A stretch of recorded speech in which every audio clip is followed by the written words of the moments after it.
نحمدہ و نصلی علی رسولہ الکریم اما بعد اعوذ باللہ من الشیطان الرجیم بسم اللہ الرحمن الرحیم۔ آج کے میرے ویلاگ کا جو آغاز میں کرنے لگی ہوں بہت مشکل ہے میرے لیے۔ دریا کو بلکہ سمندر کو کوزے میں بند کرنا بہت مشکل ہے۔ ساری دنیا کے اگر درختوں کے قلم بنا دیے جائیں اور ساری کائنات کے سمندروں کو اگر صحیح بنا دیا جائے تو اس واقعہ کو احاطہ کرنا بہت مشکل ہے۔ کوشش کر رہی ہوں کہ تھوڑا سا اپنے پیارے امام حسین علیہ السلام نواسۂ رسول جگر گوشے بطول کے بارے میں تھوڑا سا آپ کو بتا دوں، بہت شارٹ سا۔ ہمت بھی نہیں ہے، طاقت بھی نہیں ہے، زبان میں اتنی جان بھی نہیں ہے، کیونکہ انہی دنوں میں یہ سب واقعہ ہوا تھا۔ امام حسین علیہ السلام 3 شعبان کو حضرت علی علیہ السلام کے گھر میں پیدا ہوئے۔ امام حسن علیہ السلام کے چھوٹے بھائی تھے، بی بی فاطمہ الزہرا کے چھوٹے بیٹے۔ نبی پاک صلی اللہ علیہ وآلہ وسلم کو ان سے بے حد پیار تھا۔ امام حسین علیہ السلام جب جوان ہوئے تو امام حسن علیہ السلام کی حکومت تھی۔ انہوں نے پھر حکومت ان کی ختم ہونے کے بعد بنو امیہ کے پاس حکومت چلی گئی، اور بنو امیہ نے جو ظلم اٹھائے وہ آپ کے سامنے ہے۔ یزید کو شوق تھا کہ وہ بادشاہ بنے، اور اس کو یہ بھی شوق تھا کہ امام حسین علیہ السلام بیعت کریں۔ بیعت کا مطلب ہوتا ہے ووٹ ڈالنا، جیسے آج کل ہم ووٹ ڈالتے ہیں، اسی طرح اس زمانے میں بیعت ہوتی تھی کہ اگر آپ کسی کی بیعت کر دیتے ہیں تو اس کا مطلب ہے کہ آپ اس کو حق پہ مانتے ہیں۔ امام حسین علیہ السلام کو یزید کے کرتوتوں کا پتہ تھا، سو انہوں نے اس کی بیعت سے انکار کر دیا۔ امام حسین علیہ السلام حج کی غرض سے جا رہے تھے کہ انہیں راستے میں اطلاع ملی، بلکہ مدینہ میں ہی انہیں اطلاع ملی کہ آپ کے خلاف سازش ہو رہی ہے، اور جو کوفہ کا گورنر ہے وہ آپ کے خلاف سازش کر رہا ہے۔ کوفہ کا تو نہیں تھا، بلکہ ابن زیاد جو تھا وہ کسی اور شہر کا گورنر تھا، اسے بعد میں کوفہ کا گورنر بنا کے بھیجا گیا۔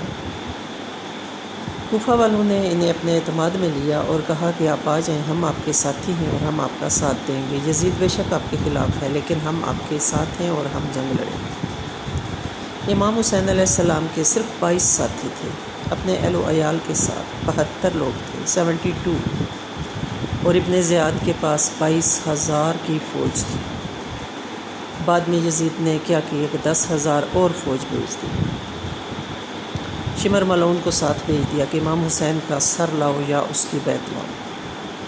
امام حسین علیہ السلام نے سر دینا تو قبول کیا، لیکن بیعت نہ کی، جو کہ آج تک مثال ہے کہ ظلم و جبر کے خلاف آپ کو لڑنا چاہیے اور حق پہ ہمیشہ قائم رہنا چاہیے۔ امام حسین علیہ السلام آج بھی دنیا کے دلوں میں بستے ہیں۔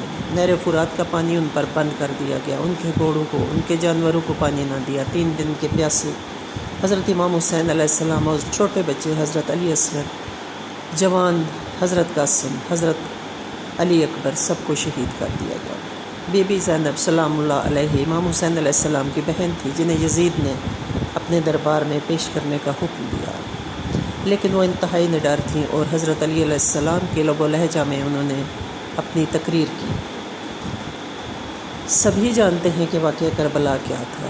چشم پوشی کرنے سے کچھ نہیں ہوتا۔ نواسۂ رسول کو بے دردی سے شہید کر دیا گیا، وہ امر ہو گئے، یزید ختم ہو گیا۔ حسین کل بھی زندہ تھا، آج بھی زندہ ہے، ہمارے دلوں میں بستا ہے۔ لاکھوں کروڑوں لوگ، اربوں لوگ امام حسین علیہ السلام کو مانتے ہیں اور ان کی زیارات کرتے ہیں۔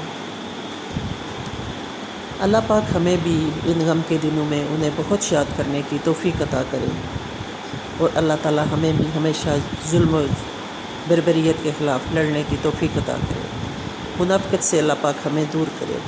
امام حسین علیہ السلام نے سر تو اپنا قلم کروا لیا، نیزے پہ بھی ان کا سر کلمہ حق ادا کر رہا تھا۔ آخری وقت بھی انہوں نے خون سے لت پت جسم کے ساتھ بھی انہوں نے نماز حق ادا کی۔ یہ کیا پیغام ہے؟ نماز تو یزید بھی پڑھتا تھا، یزید کی فوج بھی پڑھتی تھی۔ انہوں نے کہا تھا امام حسین علیہ السلام کو اور ان کے ساتھیوں کو کہ ہمارا وقت ضائع مت کرو، جمعہ کا دن ہے، 10 محرم جمعہ کا دن تھا، جمعہ کا دن ہے، ہمارا وقت ضائع مت کرو، جمعہ ہمارا لیٹ ہو رہا ہے۔ یہ کوئی کافر اور مسلمان کی جنگ نہیں تھی، بلکہ ظلم اور حق کی جنگ تھی۔ یزید جیسے انسان کے آگے ان کے ہاتھ پر ہاتھ رکھ کر امام حسین علیہ السلام نے اسے اس کے حق میں بیعت نہیں کی، اس کو ساتھی قرار نہیں دیا اور اس کو اس قابل نہ بنایا کہ وہ حکومت کرے۔ یزید بے شک ملعون، بعد میں حکومت کچھ عرصہ اس نے کی، لیکن وہ در بدر کی ٹھوکریں کھاتا ہوا بری موت مرا۔ آج یزید کی بھی قبر موجود ہے، لیکن امام حسین علیہ السلام کے روزے کی چمک دمک دیکھیں، دنیا کا پیار دیکھیں کہ ان سے دنیا کتنا پیار کرتی ہے، کتنا احترام کرتی ہے، کتنی عقیدت ہے نواسے رسول سے لوگوں کو جو حق کو جانتے ہیں، جو چشم پوشی کرتے ہیں۔ اللہ پاک نے ہدایت دی۔ بس اتنا صحیح کہنا تھا، بہت مشکل ہے واقعہ کربلا کے بارے میں سارا کچھ بیان کرنا، نہ تو دل میں اتنی طاقت ہے تو نہ ہی زبان ساتھ دیتی ہے۔ حق ہمیشہ جیت ہمیشہ حق کی ہوتی ہے اور باطل ہمیشہ ہارتا ہے، یہ ہمیشہ یاد رکھیں۔ منافقین کے گروہ سے نکل کر ہمیشہ حق سچ کا ساتھ دیں، کبھی بھی ایسے گروہ میں مت جائیں جیسے کوفہ والوں نے کیا تھا۔ مت ایسا کریں کہ کسی کو دھوکہ دے کر بلانا اور پھر اس کو مروا دینا۔ تاریخ بھری پڑی ہے، واقعہ کربلا آپ کہیں سے بھی نکال کے پڑھ لیں، آپ کے لیے آسانی ہوگی۔ اتنا ظلم کہ 3 دن کے پیاسوں کو اتنی بے دردی سے مارا گیا، یہ اللہ کا حکم تھا۔ نبی پاک صلی اللہ علیہ وآلہ وسلم فرمایا کرتے تھے کہ کربلا ایسی سرزمین ہے جہاں میرا پیارا نواسہ حضرت امام حسین علیہ السلام کو شہید کر دیا جائے گا، ان کا گلا کاٹ دیا جائے گا، اور ایسا ہی ہوا۔ حق کی جیت ہوئی اور باطل کو شکست دی۔ بے شک بظاہر یزید جیت گیا، یزید کو اپنی فوجوں پہ مان تھا، لیکن حضرت امام حسین ہر دل میں بستے ہیں اور قیامت تک بستے رہیں گے، اور ان کو چاہنے والے ہمیشہ ان کے ساتھ پیار و محبت کرتے رہیں گے، ان کی خاطر روڈز پر سڑکوں پر نکلتے رہیں گے اور ان کے زیارات کرتے رہیں گے، اور دل میں نواسے رسول کی محبت سے لبریز جذبہ رکھیں گے۔ انشاءاللہ ملیں گے انشاءاللہ نیکسٹ کسی بہت اچھی ویڈیو کے ساتھ۔ ٹل دین اللہ حافظ۔